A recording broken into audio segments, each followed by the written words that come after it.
against Albany. Well, there's expected to be plenty of energy in the building. The opening tip is controlled by the NJIT Highlanders in the home whites. Roughly 1,500 elementary-age school kids from Essex County in the area to begin, and Kenneth Squire travels. And Sam, in these games, it's important to score first because you want that crowd behind you. Well, part of the problem is the crowd sometimes isn't sure who to cheer for. And it's not as if they want to root against NJIT. They're just kids being kids. And sometimes they just truly are just screaming. They're at a school, they're having fun. It's one of the unique wrinkles of this game. The sound doesn't necessarily translate to the play on the floor. Rodriguez hits the jumper, and the road team gets a nice cheer. Leilani Rodriguez, and it's 2-0 UMass-Lowell.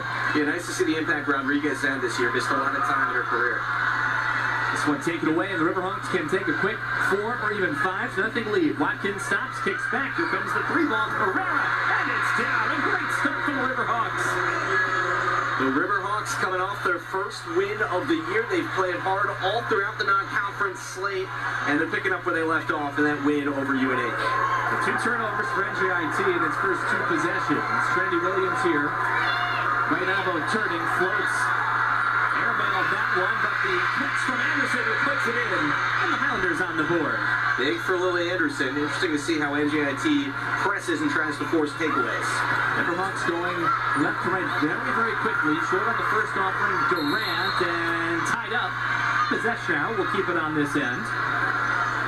Yeah, UMass-Lowell, not the best rebounding team in America East, but they're certainly a team with a lot of size, and they can cause some issues for NJIT, especially with Maddie Dogs out of the lineup for a second straight game. Quickly inside to Rice off the inbounds. Missed it a bit strong using the glass. Lily Anderson clearing the rebound.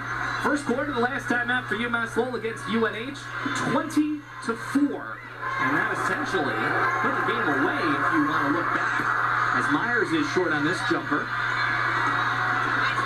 Almost 2 minutes in, Education Day, early action in the America East. One of 3 games actually kicking off at 11 a.m. as Millie Carrera has another hoop and back to a 5-point edge. Yeah, not fast break points there, but you see how quickly Watkins gets him into gear offensively and shovels it back to Carrera. They want to move quick.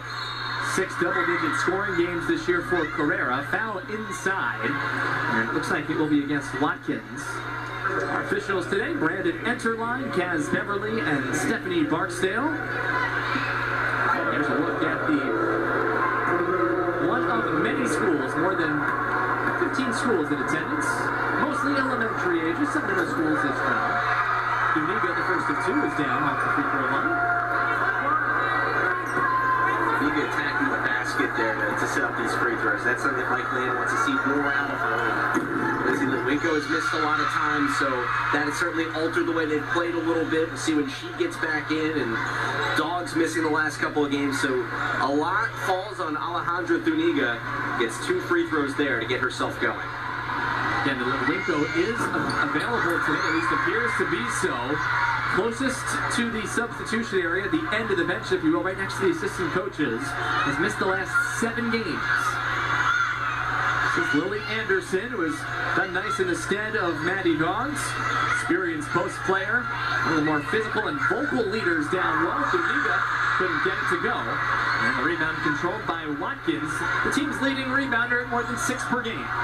All the way coast to coast, Myers the defense, but a foul is called, and 2 free throws coming. Yeah, you just see how quickly Watkins gets up the floor. Michael Lane said one of the fastest guards in America East. Look, she just zooms in there, and Myers, great defender, did all she could, but she had to keep up with that speed. That was a tough matchup. First season with the Riverhawks for Watkins, the transfer from Miami of Ohio. 2 seasons with the Redhawks. First free throw is good for Watkins. Just 53% from the line, and this is an area where UMass-Lowell does struggle as a team. Really quite substantially. There's no other way to put it. Just 58% as a team. That is 3rd worst in the country. A 2 for 2 there. UMass-Lowell back up by 5.